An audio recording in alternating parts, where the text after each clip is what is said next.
What I think most people would appreciate about this digital calendar is not just what it can do, but how well it actually does things. Just for an example of what I mean by that, if you go to the recipe settings on this, not only can you easily set a meal plan by just selecting which day you want which meal, but it has a lot of built-in recipes. So when you select something, not only are you selecting what you want to eat for the day, but it actually has a step-by-step recipe that you can follow and make the meal. Now, if you don't want to use what they already have on there, you can actually create your own recipe as well. This is the kind of really nice touch that I haven't seen on other digital calendars similar to this.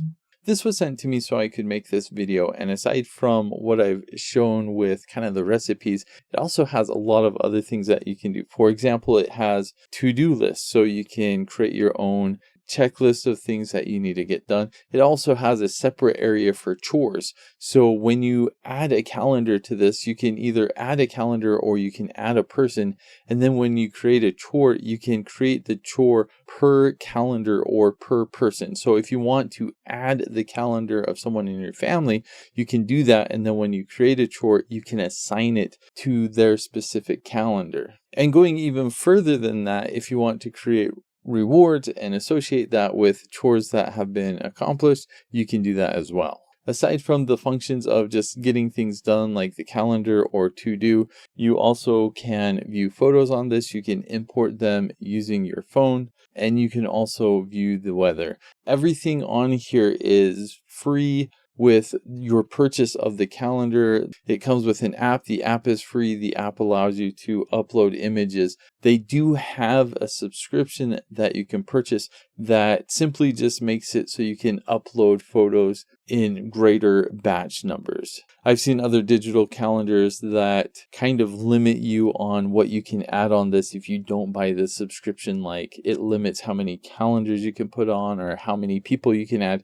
but this doesn't limit you in that regard. The only limits that the subscription has is how bulk uploading photos work. So if your main thing isn't with photos, but it's rather the calendar or recipes or things like that, you're going to be all set with this. This does come with a stand, so you can just put it on the stand. You can do landscape or portrait mode. It also comes with hardware, so if you want to just mount it on a wall, you can do that as well. As far as how it looks and how the functionality is, I'll just kind of let you judge for yourself how it looks. It does come in this kind of white frame, and it is built on top of Android. I don't want to go over all of the settings, but I'll kind of show you some of the settings that you can do with this. If you're just looking for some way to keep organized or motivated, or if you're like me and you have kids and you want to assign chores to them, this is a fantastic calendar for that.